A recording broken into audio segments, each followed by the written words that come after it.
Chapter 33. The Conquest of Makka. With the Treaty of Hudaybiyah, the blood feud continuing between the Banu Bakr ibn Abd Manat and the Banu Huda, since the age of ignorance was abolished. The Banu Bakr had allied with the Quraysh, and the Banu Huda with Prophet Muhammad. However, supported by the Quraysh, the Banu Bakr carried out an attack by night on the Banu Huda and killed several tribal members alongside tribal chief Casim ibn Amr. Sending a delegation to Medina, the Banu Huda requested help from the Prophet. The people of Huda had in actual fact viewed warmly Prophet Muhammad and the religion that he conveyed from the very beginning, had provided assistance to the Muslims in the field of intelligence in particular, and, by the Treaty of Hudaybiyah, all members of the tribe had embraced Islam.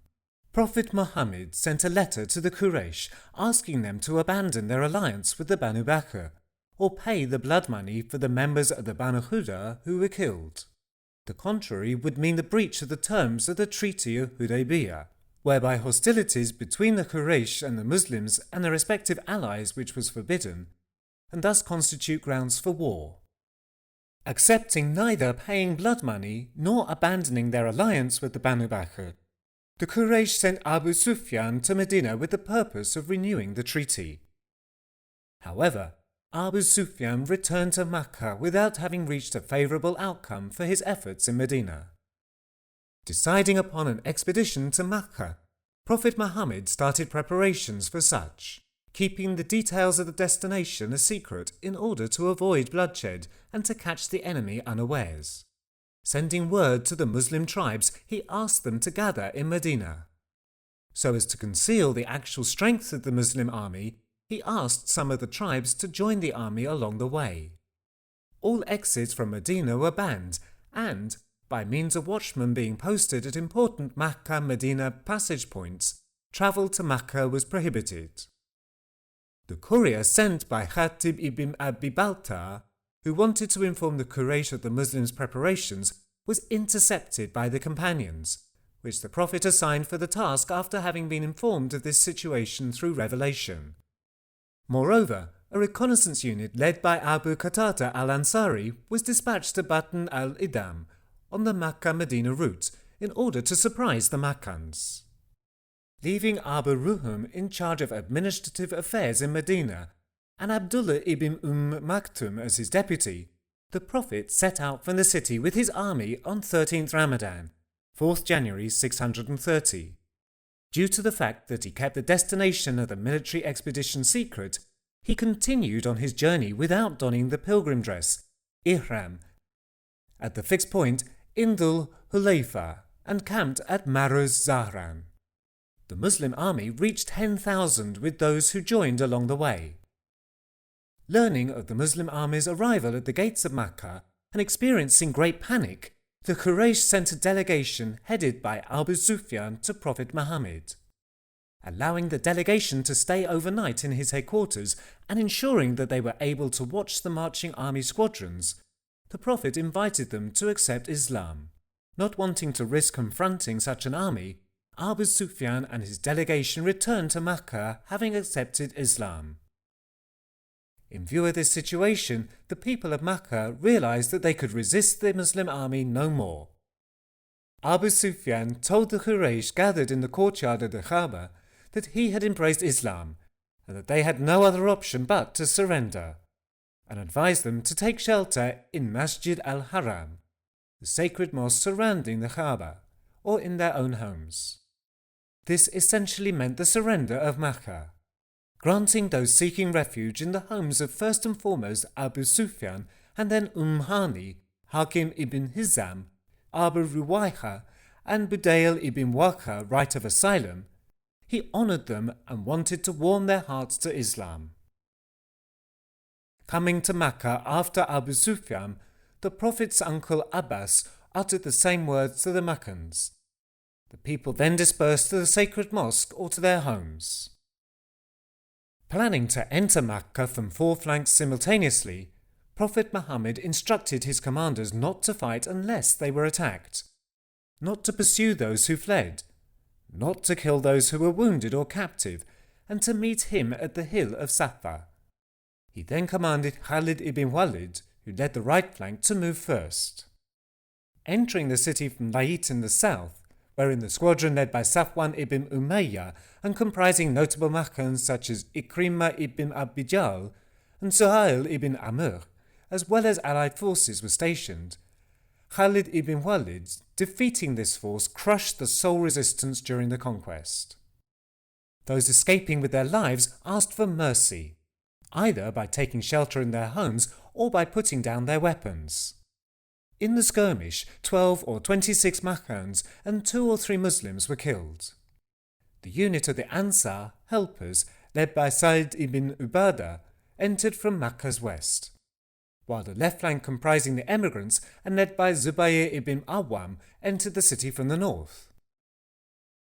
At the head of the central squadron, Prophet Muhammad followed the Az-Zahir road from Makkah's upper northwest, and with the emigrants and helpers accompanying him, entered Makkah in praise and gratitude to God.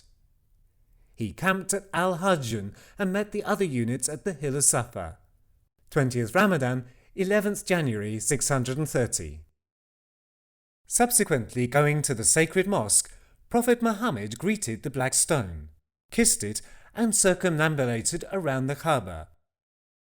In his address to the people, he stated that Makkah was a sanctuary and that its status as such would remain, that he had annulled all the duties pertaining to the pilgrimage and administration of the Kaaba except for its maintenance and protection, Ijaba Sidana, and the service of providing water to travellers and pilgrims, Sikaya, and that he had assigned the former duty to Uthman ibn Talha and the latter to his uncle Abbas.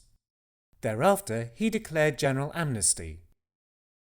He announced that those seeking shelter in the sacred mosque, in the homes of those individuals mentioned earlier, or in their own homes, as well as those laying down their weapons, were safe, that those taken captive would not be killed, and that no one would face prosecution. Prophet Muhammad displayed an example of forgiveness rare in the history of humanity, by forgiving the Quraysh who showed hostility to him and the Muslims at every opportunity for the past 20 years, despite the fact that he was now in a position to punish them. The day of conquest became at the same time a true day of mercy. The possessions and property of no one was touched and prisoners were released. Only 10 people, known for their extreme hostility towards the Prophet and the Muslims, were excluded from the general amnesty. Only 3 of these people were executed. Some, like Ikrimah ibn Abi Jahl, fled, while others were forgiven. After purging the Kaaba, the symbol of belief in God's unity, and its surroundings from the idols, as well as the tokens of ascribing partners to God, Prophet Muhammad prayed 2 cycles of prayer within the Kaaba. He asked Bilal al-Habashi to climb to the roof of the Kaaba and recite the call to prayer. With Bilal's recitation, the Quraysh, men and women, came to the Prophet's presence and accepted Islam. These people, who were released without having been subjected to treatment as prisoners of war, were referred to as tulaka, freed slaves. Meanwhile, those like Safwan ibn Umayyah, who wanted time to consider whether or not they would accept Islam, were given a grace period of 4 months. For the period in which he stayed in Makka, Prophet Muhammad stayed in a tent in Al-Hajjun. When it was suggested to him that he stay in his own house, the Prophet alluded to his paternal cousin Aqil ibn Abi Talib, who was not Muslim at the time, having sold his house after the emigration to Medina, stating, "Has Aqil left us a house?" He did not consider taking back the house, even though he was the conqueror of the city. With his words, "There is no emigration after the conquest," he expressed the fact that emigration to Medina had ended with Makkah's conquest, and that emigration was no longer mandatory. It is recorded that the word Nasr, help, the eponym of the 110th Quranic chapter entitled Al-Nasr, indicates victory over all the Arabs, and that the word Fath, victory, in the same chapter points to the conquest of Makkah. In addition, the chapter Al-Fath alludes to the Treaty of Hudaybiyah, and accordingly, to the conquest of Makka. Staying in Makka for some time after the conquest, Prophet Muhammad appointed Attab ibn Asid as governor of Makka, and assigned Mu'adh ibn Jabal to teach the Quran and essentials of the Islamic faith to new Muslims, and then realized the Battle of Hunayn, as will be mentioned later, against the Hawazin tribes. Thereafter he returned to Medina with the emigrants. With the conquest of Makka, the hostility of the Qurayshi polytheists towards Prophet Muhammad and the Muslims came to an end, and the obstacles in the way of the spread of Islam in the Arabian Peninsula's Hijaz region were lifted. During his stay in Makka, Prophet Muhammad charged certain companions with the task of destroying the idols belonging to surrounding tribes. Among the idols destroyed were Manat, Suwa, and Uzza. He then began to organize expeditions for the purpose of inviting the city's neighboring tribes to Islam. On 8th Shawwal, February 630, he sent Khalid ibn Walid at the head of a unit of 350 men to the Jadhimma ibn Amir tribe living to Makkah's south. Khalid asked them to lay down their arms and accept Islam. After some dispute, they consented to putting down their weapons and stated Sabana, meaning, "We have changed our faith," so as to express that they had become Muslim. However, believing that they had not taken up a strong enough stance, and taking into consideration their former enmity, Khalid ibn Walid took them as prisoner, handing them over to his soldiers, and commanded their execution the following morning. Carrying out the command, the troops, members of the Banu Sulaim, killed around 30 prisoners. The companions from the emigrants and the helpers, however, released the prisoners, convinced that they were Muslim. Learning of these developments from a prisoner who escaped to Makkah, Prophet Muhammad was deeply grieved and distressed, and rebuking Khalid for making such a rash judgment as their status, exclaimed, "O Allah, I am innocent of what Khalid has done," thus showing his disapproval of such action. The Prophet then sent Ali to the Banu Jadhima in order to pay the blood money for those who were killed, and, compensating them abundantly for any material damage inflicted on them, he alleviated their suffering and reconciled their hearts.